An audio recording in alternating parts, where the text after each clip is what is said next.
সিজনের প্রথম বাঁধাকপি রান্না দেখাবো তোমাদেরকে। এখানে মা আলু ভেজে নিয়েছে, আর এখানে মশলাপাতি সব কিছু কষানো হয়ে গেছে।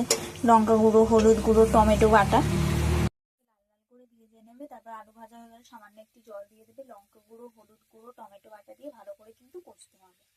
কপিটাও সেদ্ধ করে নেওয়া হয়েছে। আমার চিনি দিয়েছে, আমার দেখে হাসি লাগছে, কিন্তু অল্প বাঁধাকপি হবে তাই।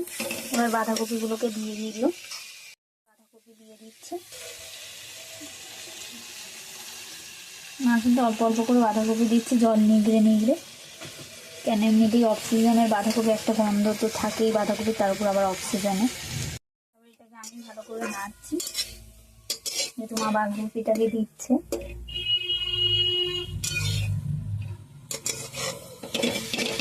নাড়তে গিয়ে কড়াটাই উল্টে যাচ্ছিল। জল দিলাম, কেননা মশলা হয়ে যাবে।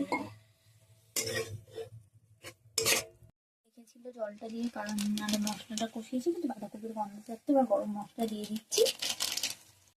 সিজনের প্রথম বাঁধাকপি। ভিডিওটা কেমন লাগলো অবশ্যই কমেন্ট করে জানাবে।